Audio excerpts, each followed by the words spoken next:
Saya ingin ngecek yang lain. Pak Denny. Pak Denny. Ya, Prof. Silakan, Kak Denny. Tekannya salahnya. Oke, baik. Dalam jawaban saya mengatakan bahwa yang membedakan ilmu pengetahuan itu adalah objeknya, ya, sementara objek formalnya. Nah, sementara objek material dari ilmu pengetahuan itu adalah sama, yaitu sesuatu yang bisa diindrawi atau diverifikasi oleh panca indera. Nah, sehingga dia bersifat empiris. Nah, sifat empiris itu tidak terlepas dari objek perilaku manusia. Nah, sedangkan diketahui bahwa ilmu yang objeknya adalah perilaku manusia itu adalah ilmu sosial. Nah, sedangkan ilmu hukum itu adalah objek formalnya adalah norma hukum. Jadi penelitian hukum empiris dan ilmu hukum empiris itu adalah hal yang salah karena ilmu hukum itu objeknya adalah norma hukum bukan perilaku manusia. Jadi itu letak salahnya, Prof. Makasih, Prof.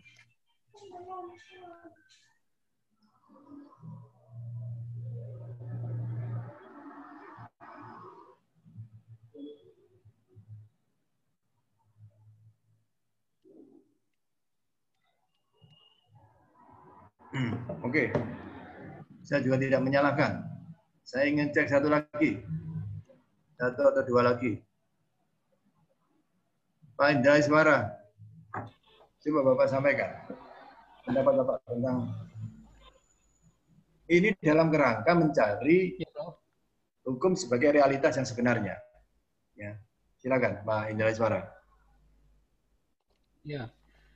Jadi letak kesalahan pada penelitian hukum empiris itu karena objeknya yang distudi, Prof.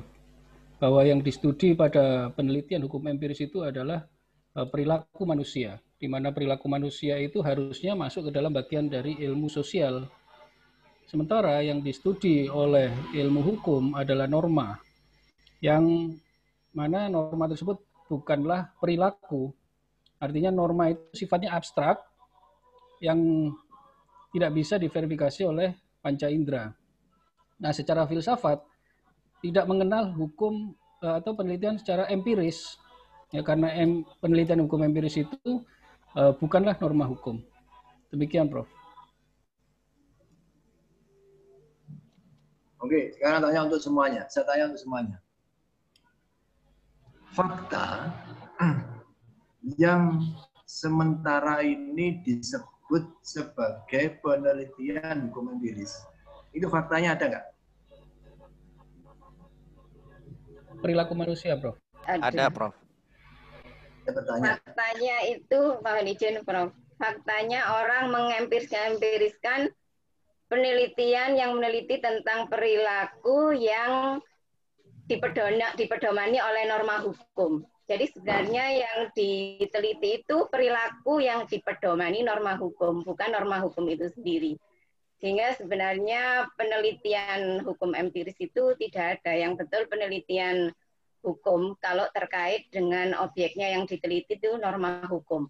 Kalau yang diteliti adalah perilaku yang dipedomani norma hukum, bagaimanapun itu termasuk dalam kajian objeknya ilmu sosial atau lebih tepatnya disebut sebagai penelitian sosiolegal. Dan begitu ya, Prof. Pertanyaan saya ulang. Tidak salah ya jawaban Ibu yang barusan. Pertanyaan saya, fakta yang sementara ini disebut dengan penelitian hukum empiris itu ada apa tidak? Tidak ada, Prof. Tidak ada. Oh, ada faktanya ada, Prof. Ada. Fakta ada. Faktanya ada. Faktanya ada. Ada. Faktanya ada, ya. ada. Ya, misalnya Imam meneliti kenapa orang tidak mau pakai helm, kan begitu. Ada. Membayar pajak. Ada. Akhirnya, faktanya ada kan? Ada, Prof. Ada. Pada kenyataan bahwa ada orang melakukan satu penelitian yang disebut sebagai penelitian hukum empiris itu kan ada. Ya, ada kan? Ada, baik. Ada faktanya ada. Terus salahnya di mana? Salahnya adalah bahwa studi terhadap fakta itu dikatakan sebagai penelitian ilmu hukum. Itu, Prof. Betul. Karena sudah cukup. Saya, Prof. Panjang-panjang. Siap. Halo. Fak. Halo. Fak. Halo. Saya Prof. Sebentar. Tanya ada, salahnya ada. Salahnya penelitian perilaku disebut sebagai penelitian hukum. Perhatikan ya. Perhatikan. Ya. Salahnya adalah penelitian perilaku disebut sebagai penelitian hukum. Soal empiris enggak itu kan tetap penelitian hukum toh. Soal mangga gadung, mangga golek, mangga ini kan semua mangga toh. Ya. Nanti saya jelaskan lebih lanjut. Salahnya adalah penelitian perilaku ada, faktanya ada. Dikatakan sebagai penelitian hukum. Ya enggak? Ya, siap, Prof. Ini salah. Ya, ini salah. Kenapa salah? Karena penelitian hukum itu hanya harus penelitian terhadap norma hukum. Sudah selesai. Kalau mengikuti cara pikir ini, sesungguhnya setelah ini Anda tidak akan lagi menggunakan penelitian hukum empiris sebagai silang untuk menyebut fakta bahwa ada orang meneliti perilaku. Ini yang ditanyakan oleh Imam kira-kira 2 minggu lalu kalau nggak salah ya. Siap, Prof. Ya, kalau Anda sudah belajar ilmu filsafat, sudah belajar filsafat ilmu dan seterusnya, maka proposisinya adalah tidak boleh menyebut penelitian hukum kalau yang diteliti adalah perilaku. Sudah, saya ingin Anda sekalian kalau membantah, dari mana Anda membantah? Prof, mohon izin, Prof.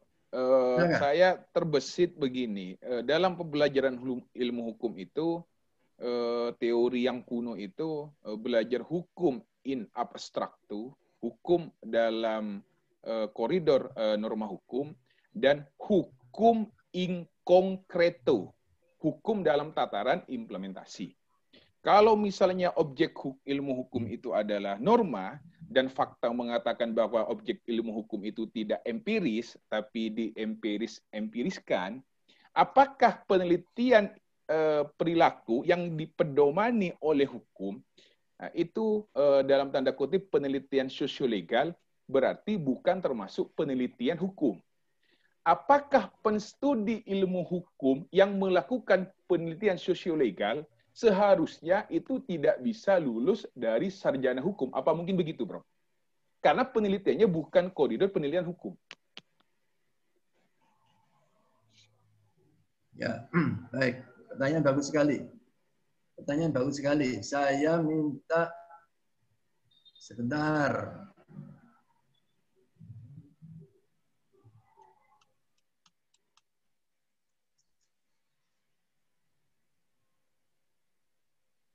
Pak. Ya, coba Pak Ahmad.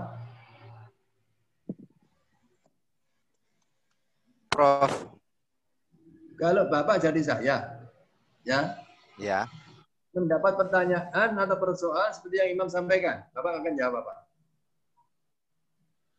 Ya, pertama saya akan mempertegas bahwa sebagai mahasiswa yang mengambil jurusan ilmu hukum, maka alangkah lebih baiknya dia konsen terhadap keilmuannya, karena S3 itu akan melahirkan sebuah keilmuan, sehingga dia harus konsen terhadap keilmuannya itu, di mana hukum itu bersifat normatif seperti itu, yang menstudi akan norma. Sehingga ketika ada orang yang meneliti tentang perilaku atau lebih kepada sosiolegal, itu kurang baik seperti itu, Prof. Kurang baik. Ya bisa dikatakan akan menimbulkan sebuah tidak kedisiplinan ilmu seperti itu. Jadi kedisiplinan ilmunya itu kurang begitu baik seperti itu, karena dia ambil jurusan ilmu hukum seperti itu, Prof. Kalau untuk meluluskan atau tidak itu kan harus rapat pleno, Prof. Tidak bisa diputuskan satu orang. Saya kira begitu, Prof. Terima kasih. Ya, Bolehlah. Khairun Nisa, Bos. Khairun Nisa ini, coba. Aduh, sinyal. Ya, Prof. Kalau Ibu jadi saya ditanya oleh imam, apa jawaban Ibu? Jawaban saya, Prof, sebenarnya kan kalau saya sendiri, menurut pengalaman saya, kalau tadi ditanya pertanyaannya apakah bisa jadi sarjana hukum atau tidak dari penelitian empiris, kalau yang saya alamin, saya S1 kebetulan di kampus saya memang ada penelitian empiris. Saya S1 penelitian empiris. Baru setelah S2 saya baru penelitian normatif. Yang saya alamin, kalau di kampus saya, itu diizinkan empiris, tetap jadi sarjana hukum dengan catatan-catatan tertentu bahwa penelitian ini lebih fokusnya memang normatif, meneliti perilaku, tapi tetap juga yang tadi di pedoman hukuman itu harus ada. Kalau lulus atau tidaknya sarjana hukum, kayaknya Prof terlalu gimana kalau hanya satu orang yang memutuskan, betul kata Pak Faroh, harus banyak. Tapi alangkah baiknya setelah saya belajar filsafat, memang ternyata penelitian itu lebih bagus normatif. Karena kalau empiris itu dia memiliki jangka waktu. Kalau yang untuk saya ya Prof, misalnya untuk 5 tahun ke depan masih bisa dipakai penelitiannya. Kalau normatif itu akan lebih jangka waktunya panjang. Terima kasih, Prof. Mengatakan lebih bagus. Normatif. Berarti bukan sekedar salah dan betul. Kalau setelah saya belajar filsafat sama Prof, sepertinya penelitian empiris itu memang saya setuju bahwa itu salah. Karena kan memang harusnya penelitian hukum adalah meneliti norma. Cuma baik ya, oke. Ya, Prof. Saya kembali ke Pak Indra Ismara. Ya, Pak. Baik, saya mau tanya ke Bapak Indra. Ini dalam rangka menjawab pertanyaan Imam. Apa pakai kacamata ya, Pak Indra Ismara? Iya, Pak. Itu minus atau plus, Pak? Minus, Pak. Mohon maaf. Minus 3,5. Minus 3,5. Minus ya? Yeah. Baik. Pertanyaan saya. Yang membuat kacamata itu insinyur atau dokter mata? Yang membuat kacamatanya insinyur, yang memeriksa matanya dokter mata. Imam, saya tanya kepada Imam. Ya, Prof. Halo Imam. Siap, Prof. Siap. Kalau misalnya ini sedang dikembangkan karena banyak. Kemarin saya ikut sangat berduka kan karena dalang kesayangan saya meninggal dunia, yaitu Ki Seno Nugroho. Ya. Dalang sangat fenomenal meninggal hari Selasa yang lalu. Saya terkejut bukan main. Itu dalang yang pegang rekor pernah 87 hari wayangan non-stop, without stopping. Saking larisnya ya, saking larisnya. Ya, karena sakit jantung meninggal. Mendadak sepedaan sakit, jatuh, bawa ke rumah sakit meninggal. Saya mau tanya kepada Imam. Siap, Prof. Kalau misalnya diproyeksikan ada dibuat jantung buatan. Yang membuat jantung buatan itu dokter jantung atau insinyur? Dokter jantung, Prof. Jangan ngarang. Dari mana dokter jantung bisa membuat jantung buatan?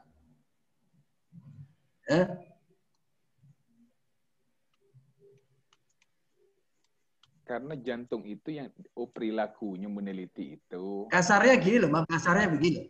Yang membuat ambulan itu dokter atau insinyur? Kasar aja ini, ya. Ekstrim aja. Kalau ini insinyur, Bro. Nah, tadi Pak Indra menjawab yang bikin kacamata insinyur, bukan dokter mata. Ya, yang membuat alat bantu dengar, dokter THT atau insinyur? Insinyur kalau ini, Prof. Insinyur. Ya, dengan demikian setiap perilaku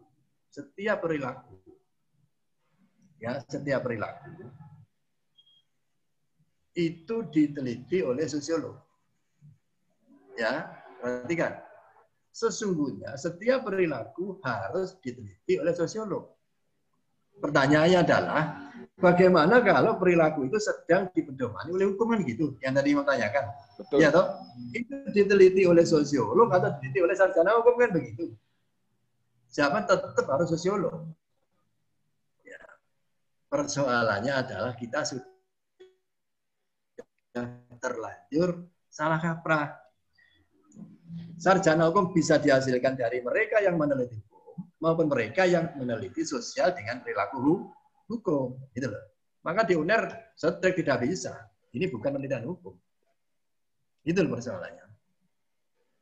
Jadi kalau mau yang benar, walaupun perilaku itu dipedomani oleh hukum, tetap sosiolog. Cuma dia harus tanya kepada ahli hukum. Ini gini loh.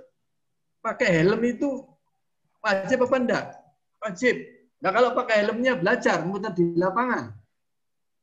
Kalau pakai helm di sepeda motor anak kecil di rumah, dan lain-lain, itu urusannya ahli hukum. Insinyur tanya kepada dokter, detaknya ini 1 menit berapa kali? Kan tanyanya ke dokter, Man. Pak dokter, detakan ini kalau 1 menit berapa kali? Misalnya 60 kali. Lah, insinyurnya bikin detakan otomatis 60 kali.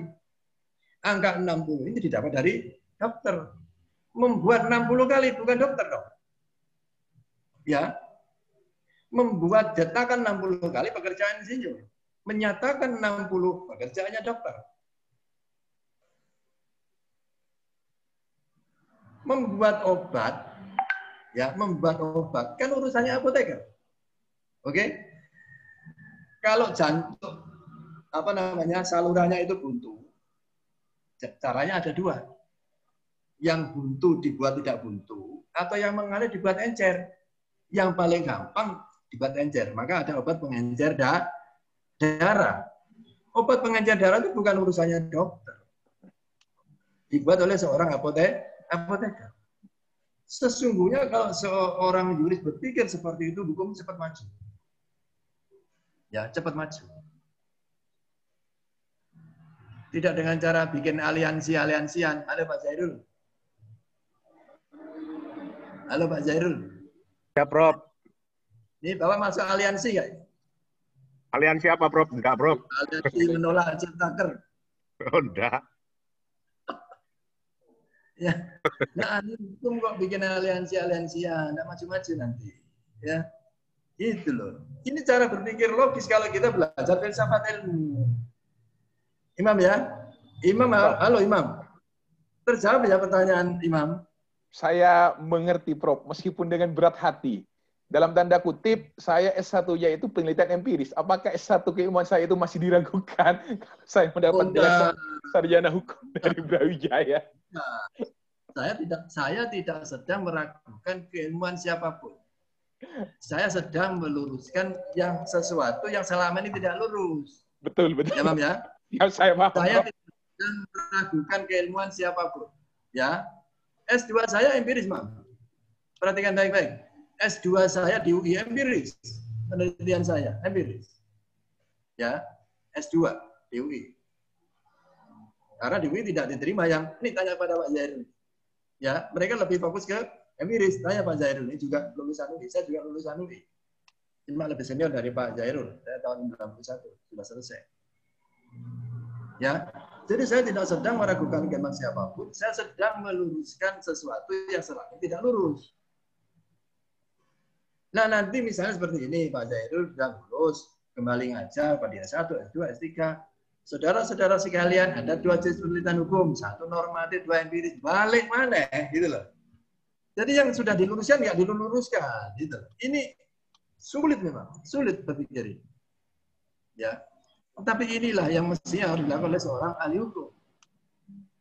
Ahli hukum itu membuat undang-undang, itu kan sedang berhipotesis, ya, sedang berhipotesis. Karena apa? Salah satu fungsi hukum itu adalah law is a tool of social engineering. Hukum itu digunakan sebagai alat untuk merekayasa sosial.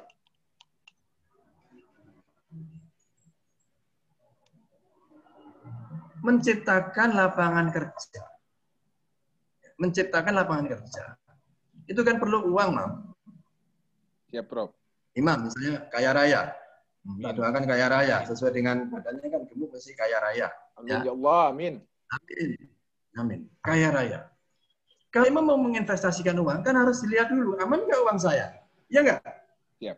Aman nggak uang saya? Yang kedua, prospektif nggak keuangan saya? Kalau cuma diam aja tak taruh bank aja, ngapain saya investasi? Ya, pertama aman atau tidak aman, yang kedua prospektif apa tidak? Menguntungkan apa tidak? Kalau dua-dua secara kumulasi terpenuhi, investasi. Nah, kita ini negara berkembang, saudara. Saingan kita adalah Vietnam, Kamboja, Cina, Taiwan, dan lain-lain. Nah, kita mau mokong-mokongan. Bikin pekerja mahal. Strict perlindungannya kuat. Loh, oke, itu bagus. Tapi untuk sekarang tidak untuk Indonesia. Karena menciptakan hukum itu sedang berhipotesis. Ya, siapa tahu dengan hukum seperti ini bisa mengajak masyarakat menuju ke arah yang lebih baik. Orang sedang berhipotesis dilawan, demo dan lain sebagainya, tidak susah. Ya, susah. Maka saya tidak dalam kapasitas untuk masuk aliansi. Walaupun saya menghormati kalau misalnya Pak Jairul atau Pak Wijaksono atau siapa masuk aliansi akan jadi menolak Ciptaker, ya silakan aja. Tetapi tonjolkan pikir ilmiah, bukan soal pokok itu tolak, pokok Jokowi tolak. Lah ini sudah konyol kan? Sudah konyol. Ya. Oke, saudara, ya saya pikir saya sudah cukup mengantar saudara ke arah pikiran filsafat, terutama filsafat hukum. Ya, do you understand, Pak Zairul? Oke, Prof. Oke, Prof. Makasih, Prof. Ilmunya Prof. Yes. Kapan-kapan ketemu bareng, Prof. Boleh, boleh. Nanti kalau corona sudah nggak kemana-mana, datang kita ke Pontianak. Ya, ke rumahnya Siap. Pak Zaini. Oh. Jalan-jalan. Siap, Prof. Jalan-jalan. Ya. Siap, yang Prof. ilmiah, Siap. yang ilmiah 10%. Beneran, Prof, ini, Prof. Kami tunggu, Prof. Ya, nanti gini loh, yang 90% jalan-jalan, yang 10% diskusi ilmiah. Dan, oh ini diskusi ilmiah kan begitu. Berarti Siap. Siap, Prof. Siap, Prof. Siap. Siap, Prof. Siap, Prof. Oke, Siap, Prof. Oke, matur nuwun. sampai ketemu. Ya, saya senang membaca jawaban saudara secara umum, bagus sekali. Oke, sampai ketemu ya. Oke, Assalamualaikum. makasih, Prof. Makasih banyak, Maaf. Prof. Maaf kalau ada salah-salah kata, Prof. Sehat terus, Prof. Ya, Alhamdulillah, amin. Sehat terus. Pak Imam. Rekaman matiin Udah, dulu.